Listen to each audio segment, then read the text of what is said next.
Hello ನಮಸ್ತೆ ಎಲ್ಲರಿಗೂ welcome to my YouTube channel RVK ಸ್ಟುಡಿಯೋಸ್ಗೆ ಸ್ವಾಗತ ಸುಸ್ವಾಗತ. ನಾನೀಗ ಮಾತಾಡೋದಕ್ಕೆ ಅಂತ ಬಂದಿರತಕ್ಕಂಥ ಟಾಪಿಕ್ ಏನಪ್ಪ ಅಂದರೆ ಇವತ್ತಿನ ದಿನ ಈ ಒಂದು ಕಾರ್ಯಕ್ರಮ, ಈ ಒಂದು ವಿಡಿಯೋದ ಹೆಸರು ಎಂಟೆದೆ ಬಂಟ ಹನುಮಂತ, ಧೈರ್ಯಶಾಲಿ ಹನುಮಂತ, ಧೀರ ಹನುಮಂತ, ಹೃದಯವಂತ ಹನುಮಂತ. ವಾಹ್, ಏನು ಇಷ್ಟೊಂದು ಬಿಲ್ಡಪ್ ಕೊಡ್ತಾ ಇದ್ದೀನಿ ಅನ್ಕೊತಾ ಇದ್ದೀರಾ? ಇಷ್ಟೊಂದು ಬಿಲ್ಡಪ್ ಕೊಡ್ತಾ ಇರೋದಕ್ಕೆ ಕಾರಣ ಏನಪ್ಪ ಅಂದರೆ ಅವರ ಮೊದಲ ದಿನದಿಂದ ಹಿಡಿದು ಇವತ್ತಿನ ದಿನದವರೆಗೂ ನಡೆದಂಥ ಒಂದು 4-5 ಇನ್ಸಿಡೆಂಟ್ಗಳು, ಅಂದರೆ ನನಗೆ ನೆನಪಾಗ್ತಕ್ಕಂಥ ಒಂದಷ್ಟು ಇನ್ಸಿಡೆಂಟ್ಗಳಿದೆ. ಮೇಯ್ನ್ ಆ ಒಂದಷ್ಟು ಇನ್ಸಿಡೆಂಟ್ಗಳನ್ನ ಇಟ್ಕೊಂಡು ಈ ಒಂದು ವಿಡಿಯೋದಲ್ಲಿ ಅವ್ರ ಬಗ್ಗೆ ಮಾತಾಡ್ತೀನಿ. ಆಗ ನಿಮಗೆ ಗೊತ್ತಾಗುತ್ತೆ ನಾನು ಯಾಕೆ ಹನುಮಂತ ಅವ್ರಿಗೆ ಎಂಟೆದೆ ಬಂಟ ಹನುಮಂತ ಅಂತ ಟೈಟಲ್ ಕೊಟ್ಟೆ ಅಂತ. ಅವಾಗ ನಿಮ್ಗೆ ಅರ್ಥ ಆಗುತ್ತೆ. ಹಾಗಾಗಿ ಅದು ಗೊತ್ತಾಗಬೇಕಂದ್ರೆ ದಯವಿಟ್ಟು ವಿಡಿಯೋನ ಸ್ಕಿಪ್ ಮಾಡದೆ ಕೊನೆಯವರೆಗೂ ನೋಡಿ, ಅದನ್ನು ಕೇಳ್ಕೊತೀನಿ. ಹಾಗೆ ಫಸ್ಟ್ ಟೈಮ್ ಯಾರ್ಯಾರು ನನ್ನ ವಿಡಿಯೋನ ನೋಡ್ತಾ ಇದ್ದೀರಾ ದಯವಿಟ್ಟು ಸಬ್ಸ್ಕ್ರೈಬ್ ಮಾಡ್ಕೊಳ್ಳಿ. ಹಾಗೆ ಪಕ್ಕದಲ್ಲಿರೋ ನೋಟಿಫಿಕೇಷನ್ ಬೆಲ್ ಬಟನ್ನ ಕ್ಲಿಕ್ ಮಾಡ್ಕೊಳ್ಳಿ. ಯಾಕಂದರೆ ನಾನು ನೆಕ್ಸ್ಟ್ ಟೈಮ್ ವೀಡಿಯೋನ ಅಪ್ಲೋಡ್ ಮಾಡಿದಾಗ ನಿಮಗೆ ವಿಡಿಯೋ ನೋಟಿಫಿಕೇಷನ್ ಟನ್ ಅಂತ ಬರುತ್ತೆ. ಅದಕ್ಕೋಸ್ಕರ ಬನ್ನಿ, ಹಾಗಾದರೆ ತಡ ಮಾಡೋದಕ್ಕೆ ವಿಡಿಯೋನ ಶುರು ಮಾಡೋಣ. ಮೊದಲನೇದಾಗಿ ನಮ್ಮ ಹನುಮಂತ ಅವರು ಎಂಟ್ರಿ ಕೊಟ್ಟಿದ್ದು ವೈಲ್ಡ್ ಕಾರ್ಡ್ ಎಂಟ್ರಿ. ಅದು ಎಲ್ಲರಿಗೂ ಗೊತ್ತು. ಅದು ಒಂದು ಸಿಂಹ ಹೋಗುತ್ತೆ ನಮ್ಮ ಬಿಗ್ ಬಾಸ್ ಮನೆಯಿಂದ. ಆ ಸಿಂಹದ ಹೆಸರು ನಿಮಗೆ ಗೊತ್ತು. ಆ ಸಿಂಹ ಹೋದ ನಂತರ ನಮ್ಮ ಹನುಮಂತ ಅವ್ರನ್ನ ಕರೆಸ್ತಾರೆ. ಇವರು ಫಸ್ಟ್ ಬಂದಂಥ ಟೈಮಲ್ಲಿ ಕುರಿ ಥರ ಇರ್ತಾರೆ. ಕುರಿ ಕಾಯೋಂಥ ವ್ಯಕ್ತಿ ಕುರಿ ಥರ ಇರ್ತಾರೆ ಎಲ್ಲರ ಮುಂದೆ. ಇವರು ನೋಡಿ ಪ್ರತಿಯೊಬ್ಬರು ಕೂಡ ಇದೊಂದು ಇಲಿ, ಇದು ಡೆಫಿನೆಟ್ಲಿ ನಾವುಗಳೆಲ್ಲ ಹುಲಿಗಳು, ಇದೊಂದು ಇಲಿ ಅಂತ ಭಾವಿಸ್ತಾ ಇರ್ತಾರೆ. ಅದೇ ರೀತಿ ಟ್ರೀಟ್ ಮಾಡ್ತಾ ಇರ್ತಾರೆ, ಅದೇ ರೀತಿ ನೋಡ್ತಾ ಇರ್ತಾರೆ. ಇನ್ಕ್ಲೂಡಿಂಗ್ ನಮ್ಮ ತ್ರಿವಿಕ್ರಮ್ ಅವರು, ನಾನು ಶ್ರೇಷ್ಠ, ನಾನೊಬ್ಬ ಬಲಶಾಲಿ, ನಾನು ಬಲಶಾಲಿ, ನನ್ನ ಮುಂದೆ ಇವರೆಲ್ಲ ಅಂದರೆ ಹನುಮಂತ ಅವರು ಬಲಹೀನ ಅನ್ನೋ ಥರ ನೋಡ್ತಾ ಇರ್ತಾರೆ. ಬಿಕಾಸ್ ನೋಡೋದಕ್ಕೆ ಆ ರೀತಿ ಕಾಣಿಸ್ತಾ ಇರ್ತಾರೆ. ಎಲ್ಲದರಲ್ಲೂ ಕೂಡ ಅವರಲ್ಲಿ ನೆಗೆಟಿವಿಟಿ ಕಾಣಿಸ್ತಾ ಇರುತ್ತೆ, ಎಲ್ಲದರಲ್ಲೂ ಮೈನಸ್ ಕಾಣಿಸ್ತಾ ಇರುತ್ತೆ. ಫಾರ್ ಎಕ್ಸಾಂಪಲ್, ಫಿಸಿಕಲಿ ತೊಗೋತೀರಾ, ಬಾಡಿ ಇಲ್ಲ. ಅದು ಬಿಟ್ಟರೆ ಹೈಟು ವೆಯ್ಟ್ ಇದ್ದಾರಾ, ಅದೂ ಇಲ್ಲ. ಅದು ಬಿಟ್ಟರೆ ಇನ್ನು ನೋಡೋದಕ್ಕೆ ಸ್ಟ್ರಾಂಗ್ ಕಾಣಿಸ್ತಾರ, ಅದೂ ಇಲ್ಲ. ಸಣ್ಣಕ್ಕೆ ನರಪೇತಾಲ ಥರ ಇದ್ದಾರೆ. ಸೊ ಹಾಗಾಗಿ ಯಾರಾದರೂ ಕೂಡ ಅವ್ರನ್ನ ಸ್ಟಾರ್ಟಿಂಗ್ ನೋಡಿದಾಗ ಅಫ್ಕೋರ್ಸ್ ಇವರು ಬಲಹೀನರೇ ಅಂತ ಅನ್ಕೊತಾರೆ. ಹಾಗಾಗಿ ಎಲ್ಲರೂ ಕೂಡ ಅದೇ ರೀತಿ ಟ್ರೀಟ್ ಮಾಡೋರು. ಇಂಥ ಟೈಮಲ್ಲಿ ಒಂದಷ್ಟು ಅವರಿಗೆ ಏಳು ಬೀಳುಗಳಾಗುತ್ತೆ. ಅವರು ನಡೆದು ಬಂದಂಥ ದಾರಿ ಬೇರೆ, ಅವ್ರು ಇದ್ದಂಥ ಜಾಗ ಬೇರೆ. ಬಟ್ ಈ ಜಾಗದಲ್ಲಿ ಒಂದಷ್ಟು ಅಫಿಷಿಯಾಲಿಟಿ ಮೇಂಟೈನ್ ಮಾಡಬೇಕಾಗುತ್ತೆ. ಅದು ಯಾವುದನ್ನು ಅವ್ರು ಮೇಂಟೈನ್ ಮಾಡೋಕ್ಕಾಗಲ್ಲ. ಆದರೆ ಊರಿಂದ ತೊಗೊಂಡ್ಬಂದಿದ್ದು ಅವರ ಮನೆಯಿಂದ ಅವರು ತಗೊಂಡು ಬಂದಂಥ ಬಟ್ಟೆಗಳು ಬಂದು ಒಂದು 10 ಜೊತೆ ಇರುತ್ತಂತೆ. ಒಂದು 7ರಿಂದ ಒಂದು 10 ಜೊತೆ ಅವರ ಬಟ್ಟೆ ಇರುತ್ತೆ. ಹಾಗಾಗಿ ಅವರು ಜಾಸ್ತಿ ಸ್ನಾನ ಕೂಡ ಮಾಡಲ್ಲ, ಇವತ್ತಿಗೂ ಮಾಡ್ತಾ ಇಲ್ಲ. ಬಿಗ್ ಬಾಸ್ ಮನೇಲಿ ನಮ್ಮ ಉತ್ತರ ಕರ್ನಾಟಕದ ಹುಲಿ ಹನುಮಂತವರು ಜಾಸ್ತಿ ಸ್ನಾನ ಮಾಡ್ತಾ ಇಲ್ಲ. ಕಾರಣ ಏನು ಅಂದರೆ ಬೇರೆ ಕಂಟೆಸ್ಟೆಂಟ್ಗಳ ಥರ ಅವ್ರಿಗೆ ರಾಶಿ ಬಟ್ಟೆಗಳು ಇಲ್ಲ. ತಗೊಂಡು ಹೋದಂಥ ಒಂದು 10 ಬಟ್ಟೆಗಳಿದೆ, ಅದನ್ನೇ ರಿಪೀಟೆಡಾಗಿ ಹಾಕ್ತಾರೆ. ಅದು ಪ್ರೂವ್ ಕೂಡ ಮಾಡಿದ್ದಾರೆ. ಫಸ್ಟಿಂದ ಅವ್ರನ್ನ ನೋಡಿದವ್ರಿಗೆ ಗೊತ್ತಿರುತ್ತೆ, ಅವರ ರಿಪೀಟೆಡ್ ಬಟ್ಟೆಗಳೇ ಕಾಣಿಸ್ತವೆ. ಸೊ ಹಾಗಾಗಿ ಇನ್ನು ಯಾವುದೇ ಥರದ ಕಾಸ್ಟ್ಲಿ ಬಟ್ಟೆಗಳು ಅವ್ರ ಹತ್ರ ಕಾಣಿಸಲ್ಲ. ಅದಾದಮೇಲೆ ಅವರು ಸ್ಟಾರ್ಟಿಂಗ್ ಬಂದಾಗ ಕ್ಲೀನ್ ಶೇವ್ ಮಾಡ್ಕೊಂಬಂದಿರ್ತಾರೆ. ಇವಾಗ ನೋಡಿ ಅವ್ರನ್ನ ಸ್ವಲ್ಪ ಕೂದಲು ಬೆಳೆದಿದೆ, ದಾಡಿ ಬೆಳೆದಿದೆ, ಇವೆಲ್ಲ ಇದೆ. ಆಮೇಲೆ ಬೇರೆ ಕಂಟೆಸ್ಟೆಂಟ್ಗಳೆಲ್ಲ ಶೇವ್ ಮಾಡ್ತಾರೆ, ಶೇಪ್ ಮಾಡ್ಕೋತಾರೆ, ವೆರೈಟಿ ಸ್ಟೈಲೆಲ್ಲ ಮಾಡ್ಕೋತಾರೆ. ಬಟ್ ಅಯ್ಯಪ್ಪ ಅದನ್ನು ಮಾಡಲ್ಲ. ಯಾಕೆ ಅಂತಂದರೆ ಅವರು ಸಿಂಪಲ್ಲಾಗಿ ಬೆಳೆದಂಥ ವ್ಯಕ್ತಿ. ಹಳ್ಳಿಲಿ ಅದೇ ರೀತಿ, ಹಳ್ಳಿ ಮಕ್ಕಳೆಲ್ಲ ಅದೇ ರೀತಿ ಇರ್ತಾರೆ. ಸೊ ಹಾಗಾಗಿ ಅವರು ಕೂಡ ಬಿಗ್ ಬಾಸ್ ಮನೆಗೂ ಹೋದರೂ ಕೂಡ ಅಲ್ಲಿ ಬದಲಾಗಿಲ್ಲ, ಅದೇ ರೀತಿ ಇದ್ದಾರೆ. ಇನ್ನು ಮೊದಲನೇದಾಗಿ ಒಂದು ಇನ್ಸಿಡೆಂಟ್ ಬಗ್ಗೆ ಮಾತಾಡೋದಾದರೆ, ಟಿಕೆಟ್ ಟು ಹೋಮ್ ಅಲ್ಲಿ ಹೊರಗಡೆ ಹಾಕೋಂಥ ಒಂದು ಟೈಮ್ ಬಂದಿರುತ್ತೆ. ಆಗ ಕಾಲ್ ಮೇಲೆ ಕಾಲು ಹಾಕ್ಕೊಂಡು ನಮ್ಮ ರಜತ್ ಅವರು ಗತ್ತಿಂದ ನಾನು ಹನುಮಂತ ಅವ್ರನ್ನ ಈ ಒಂದು ಟಿಕೆಟ್ ಟು ಹೋಮ್ಗೆ ಕಳಿಸೋದಕ್ಕೆ ಇಷ್ಟಪಡ್ತಾ ಇದ್ದೀನಿ ಅಂತ ಅವರ ಹೆಸರನ್ನ ಚೂಸ್ ಮಾಡ್ತಾರೆ. ಯಾಕೆ ಅಂತ ಕಾರಣಗಳನ್ನ ಕೊಡ್ತಾರೆ. ಕಾರಣಗಳಲ್ಲಿ ಒಂದು ಸಿಕ್ಕಾಬಟ್ಟೆ ಹರ್ಟ್ ಆಗೋ ಥರ ಇರುತ್ತೆ. ಯಾವ ರೀತಿಯಪ್ಪ ಕಾರಣ ಅಂದರೆ, ಇವರು ಹಾಡು ಹೇಳೋದಕ್ಕೆ ಮಾತ್ರ ಲಾಯಕ್ಕು ಅಂತ ಹೇಳಿ ಒಂದು ಹಾಡನ್ನು ಕೂಡ ಆಡ್ತಾರೆ. ಅವರು ಸ್ವತಃ ಪ್ರಿಪೇರ್ ಮಾಡಿ, ಬಹುಶಃ ರಾತ್ರಿ ಎಲ್ಲ ಕೂತ್ಕೊಂಡು ಪ್ರಿಪೇರ್ ಮಾಡಿದ್ರು ಅನಿಸುತ್ತೆ, ಒಂದು ಹಾಡನ್ನು ಕೂಡ ಆಡ್ತಾರೆ. ಆಗ ಒಂದು ಮಾತಾಡದೆ ಹನುಮಂತ ಅವರು ಸುಮ್ಮನೆ ನಿಂತಿರ್ತಾರೆ. ಆ ವಿಡಿಯೋ ಇದೆ, ಬೇಕಾದರೆ ಹೋಗಿ ತೆಗೆದುಬಿಟ್ಟು ನೋಡಿ. ಒಂದು ಮಾತಾಡದೆ ಸುಮ್ಮನೆ ನಿಂತಿರ್ತಾರೆ. ಅವರು ಹಾಡು ಹೇಳ್ಬಿಟ್ಟು ಅದನ್ನು ಅವಮಾನ ಮಾಡಿದ್ರು ಕೂಡ. ಅದಾದ ನಂತರ ಅವರು ಮಾತು ಕೊಡೋವಂಥ ಸಮಯ ಅಲ್ಲ, ಕೆಲಸದಲ್ಲಿ ನಾವು ಅದಕ್ಕೆ ರಿಪ್ಲೈ ಕೊಡಬೇಕು ಅಂತೇಳಿ ಒಂದು ಸಲ ಅದೇ ರಜತ್ ಅವರು ಕೆಲಸ ಮಾಡೋಕ್ಕಾಗಲ್ಲ ಅಂತಂದೇಳಿ ಒಂದು ದೌಲತ್ ತೋರಿಸ್ಕೊಂಡು ಕೂತಿರ್ತಾರೆ. ಆ ಟೈಮಲ್ಲಿ ಅದು ನಮ್ಮ ಧನರಾಜ್ ಅವರು ಮತ್ತು ನಮ್ಮ ಹನುಮಂತವರು ಕಸ ಗುಡಿಸ್ತಾ ಇರ್ತಾರೆ. ಆ ಟೈಮಲ್ಲಿ ನಮ್ಮ ಹನುಮಂತವರು ಹಾಡಿನ ಮೂಲಕ ಅವರಿಗೆ ರಿಪ್ಲೈನ ಕೊಡ್ತಾರೆ. ನಾನು ನೆನಪು ಮಾಡ್ತಾ ಇದ್ದೀನಿ, ಯಾರ್ಯಾರು ಫಸ್ಟಿಂದ ಇಲ್ಲಿವರೆಗೂ ಬಿಗ್ ಬಾಸ್ನ ನೋಡಿರ್ತಾರೆ ಅವ್ರಿಗೆಲ್ಲರಿಗೂ ಇದೊಂದು ಮೆಮೊರಿ, ಇದೊಂದು ರಿವೈಂಡ್ ಆಗುತ್ತೆ ಅಂತ ಅನ್ಕೊತೀನಿ. ನೋಡಿದವ್ರಿಗೆ ಮಾತ್ರ, ನೋಡಿಲ್ಲ ಅಂದರೆ ಅವ್ರಿಗೆ ವಿಷಯ ಗೊತ್ತಾಗುತ್ತೆ ಅಷ್ಟೇ. ಅವರು ಒಂದು ಹಾಡಿನ ಮೂಲಕನೇ ಅಲ್ಲಿ ಒಂದು ರಿಪ್ಲೈ ಕೊಡ್ತಾರೆ. ಅಂದರೆ ತಿಂದು ಉಂಡು ಮಲ್ಕೊಳ್ಳೋದು ಯಾಕೆ, ಎದ್ದು ಕೆಲಸ ಮಾಡೋ ಅನ್ನೋ ಥರ ಹಾಡು ಭಾಷೆಯಲ್ಲಿ ಹೇಳಬೇಕು ಅಂದರೆ ಅದನ್ನು ಒಂದು ಹಾಡು ಕಟ್ಟಿ, ಪದ ಕಟ್ಟಿ, ಅದನ್ನು ಹಾಡಿನ ಮೂಲಕ ರಿಪ್ಲೈ ಕೊಡ್ತಾರೆ. ಆಗ ರಜತ್ ಅವರು ಮಾತೇ ಬರದೇ ಇರೋ ಥರ ಎಕ್ಸ್ಪ್ರೆಷನ್ ಕೊಟ್ಕೊಂಡು ನೋಡ್ತಾ ಇರ್ತಾರೆ. ಅದಾದ ನಂತರ ಇನ್ನು ಎರಡನೇ ಇನ್ಸಿಡೆಂಟಿಗೆ ಬಂದರೆ, ಈಗ ಅಲ್ಲಿ ರಜತ್ ಅವ್ರ ಜೊತೆ ಆಯಿತು. ಇನ್ನು ಎರಡನೇ ಇನ್ಸಿಡೆಂಟ್, ಒಂದು ಸಲ ಮೋಕ್ಷಿತಾ ಅವರು, ಗೌತಮಿ ಅವರು ಮತ್ತು ಮಂಜಣ್ಣ ಅವರು ಮಾತಾಡ್ತಾ ನಿಂತು ಕೂತಿರ್ತಾರೆ. ಒಂದು ಕನ್ವರ್ಸೇಷನ್ ನಡೀತಾ ಇರುತ್ತೆ ಸೀರಿಯಸ್ ಆಗಿ. ಅಲ್ಲಿಗೆ ಹನುಮಂತವರು ಅಚಾನಕವಾಗಿ ಫ್ರೆಂಡ್ಲಿ ಮಾತಾಡ್ಸೋಣ ಅನ್ನೋ ಥರ ಹೋಗ್ತಿರ್ತಾರೆ. ಆಗ ಇದೇ ಮೋಕ್ಷಿತಾ ಅವರು ಹನುಮಂತು ಇಲ್ಲಿ ಬರಬೇಡ, ನಾವೇನೋ ಸೀರಿಯಸ್ ಆಗಿ ಮಾತಾಡ್ತಾ ಇದ್ದೀವಿ ಅಂತ ಹೇಳ್ತಾರೆ. ಸೊ ಹೊರಗ್ನವ್ರ ಥರ ಟ್ರೀಟ್ ಮಾಡ್ತಾರೆ ಆ ಒಂದು ಎಪಿಸೋಡಲ್ಲಿ, ಆ ಒಂದು ಸನ್ನಿವೇಶದಲ್ಲಿ. ಆಗ ಹನುಮಂತು ಅವರು ತಲೆ ತಗ್ಗಿಸ್ಕೊಂಡು ಒಂದೂ ಮಾತಾಡದೆ ಆಯ್ತಕ್ಕ ಹೋಗ್ತೀನಿ ಅಂತಂದೇಳಿ ಹೊರಗೆ ಬರ್ತಾರೆ, ಅಲ್ಲಿಂದ ದೂರ ಬರ್ತಾರೆ.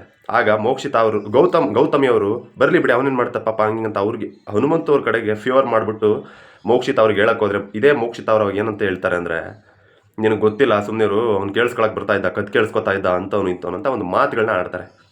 ಅಂದರೆ ಉರ್ಕೊಂಡಿರ್ತಾರೆ, ಅವನು ಅಂದರೆ ನನಗೆ ಆಗಲ್ಲ ಅನ್ನೋ ಥರ ಮಾತುಗಳನ್ನ ಆಡ್ತಾರೆ.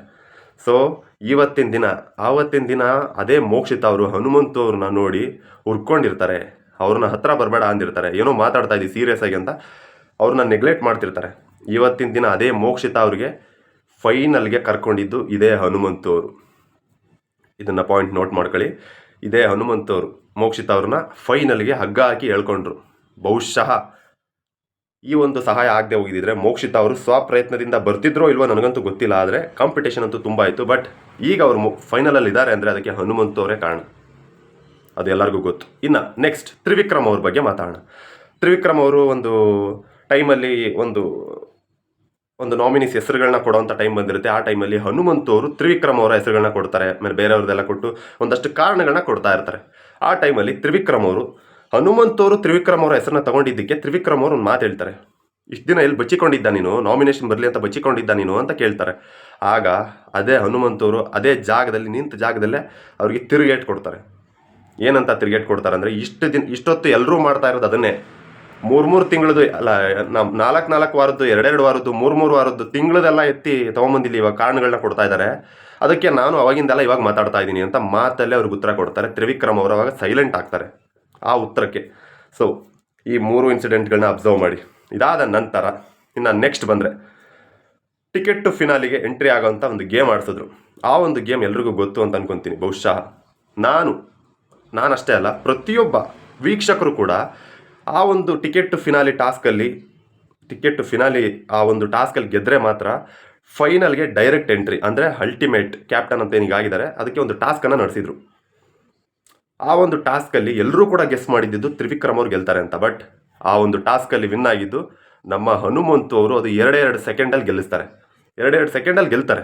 ಆಗ ತುಂಬ ಜನ ಹೇಳಿದ್ರು ಅವ್ರದ್ದು ಎರಡೇ ಕೀಯಲ್ಲಿ ಓಪನ್ ಆಗಿಬಿಡ್ತು, ಅದಕ್ಕೆ ಹನುಮಂತು ಅವ್ರು ಗೆದ್ರು ಕಣಪ್ಪ, ಇಲ್ಲ ಅಂದಿದ್ರೆ ತ್ರಿವಿಕ್ರಮ್ ಅವ್ರಿಗೆ ಗೆಲ್ತಾ ಇದ್ರು. ಸರಿ, ಲಕ್ಕು ಮ್ಯಾಟ್ರ್ ಆಗುತ್ತೆ, ಒಪ್ಕೋತೀನಿ. ಆದರೆ ಇಲ್ಲಿ ಈ ಒಂದು ಆಟದಲ್ಲಿ 2 ಮ್ಯಾಟ್ರ್ಗಳನ್ನ ನಾನು ಹೇಳೋಕ್ಕೆ ಇಷ್ಟಪಡ್ತೀನಿ. ಏನಪ್ಪ ಅಂತಂದರೆ, ಒಂದು, ಅದೇ ಆಟದಲ್ಲಿ ಹನುಮಂತು ಅವರು ಒಂದು ಕೀನ ಬಿಟ್ಟು ಬಂದಿರ್ತಾರೆ, ಅವ್ರು ವಾಪಸ್ ಹೋಗಿ ಆ ಕೀನ ಎತ್ಕೊಂಡ್ಬರ್ತಾರೆ. ಇದನ್ನು ನೆನ್ಪಿಟ್ಕೊಳ್ಳಿ, ಅವರು ಒಂದು ಕೀನ ಬಿಟ್ಟು ಬಂದಿರ್ತಾರೆ, ವಾಪಸ್ ಹೋಗಿ ಆ ಕೀನ ಮತ್ತೆ ಎತ್ಕೊಂಡ್ಬರ್ತಾರೆ. ಅಲ್ಲೊಂದಷ್ಟು ಟೈಮ್ನ ಕನ್ಸಿಡರ್ ಮಾಡಿ. ಅದಾದ ನಂತರ 2ನೇ ಕೀಗೆ ಅವ್ರಿಗೆ ಓಪನ್ ಆಗಿದೆ ಅಂತಂದರೆ ಸ್ವಲ್ಪ ಅಬ್ಸರ್ವ್ ಮಾಡಿ ನೋಡಿ. ಬರೀ ಹನುಮಂತು ಅವ್ರಿಗೆ ಜನಬಲ ಅಷ್ಟೇ ಇಲ್ಲ, ದೈವ ಬಲ ಕೂಡ ಇದೆ. ಬರೀ ಜನರು ಸಪೋರ್ಟ್ ಮಾಡ್ತಾ ಇಲ್ಲ, ದೇವರು ಕೂಡ ಸಪೋರ್ಟ್ ಮಾಡ್ತಾ ಇದ್ದಾರೆ ಅಂತ ಅಲ್ಲೇ ಸಿಗ್ನಲ್ ಕೊಟ್ಟಿದೆ. ಇದು ಅರ್ಥ ಆಗೋರಿಗೆ ಅರ್ಥ ಆಗುತ್ತೆ, ಹನುಮಂತವ್ರನ್ನ ಕಂಡ್ರೆ ಯಾರಿಗಾಗಲ್ವಲ್ಲ ಅವ್ರಿಗೆ ಅರ್ಥ ಆಗಲ್ಲ ಅಷ್ಟೇ. ಆ ಒಂದು ಟೈಮಲ್ಲಿ ಅವರು 2ನೇ ಕೀಗೆ ಓಪನ್ ಆಯಿತು ಅಂತ ಯಾರ್ಯಾರು ನನಗೆಲ್ಲ ಕಮೆಂಟಲ್ಲಿ ಹೇಳ್ತಾ ಇದ್ರಲ್ಲ, ಮೆಸೇಜ್ ಮಾಡಿಬಿಟ್ಟು ಇನ್ಸ್ಟಾಗ್ರಾಮಲ್ಲೆಲ್ಲ, ಅವರಿಗೆ ಈ ಒಂದು ವಿಡಿಯೋದಲ್ಲಿ ಉತ್ತರ ಕೊಡ್ತಾ ಇದ್ದೀನಿ. ಅವರಿಗೆ ಬರೀ ಜನಬಲ ಇಲ್ಲ, ಅದೃಷ್ಟ ರೇಖೆ ಬಂದಿದೆ ಅಂತಂದರೆ, ಅದೃಷ್ಟಕ್ಕೆ 2ನೇ ಕೀ ಓಪನ್ ಆಗಿದೆ ಅಂದರೆ ಅದು ಬರೀ ಜನಬಲ ಅಷ್ಟೇ ಅಲ್ಲ, ಅವರಿಗೆ ದೈವ ಬಲ ಕೂಡ ಇದೆ ಅಂತ ಅರ್ಥ ಮಾಡ್ಕೊಳ್ಳಿ.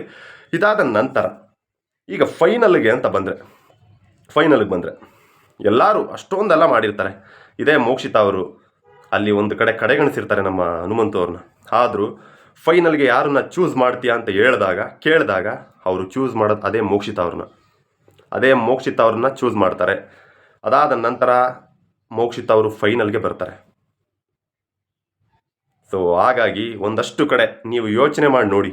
ಇನ್ನೂ ನಾವು ಡೆಪ್ತಾಗಿ ಹೇಳ್ಬೇಕಂದ್ರೆ, ಅವರು ಹೆಣ್ಣುಮಕ್ಕಳ ಹತ್ರ ಯಾವ ರೀತಿ ಇರ್ತಾರೆ ಅಂತ ಹೇಳ್ಬೇಕಂದ್ರೆ, ಎಷ್ಟೋ ವಿಡಿಯೋಗಳಲ್ಲಿ ಬೇಕಾದ್ರೆ ಅಬ್ಸರ್ವ್ ಮಾಡಿ ನೋಡಿ ನೀವು.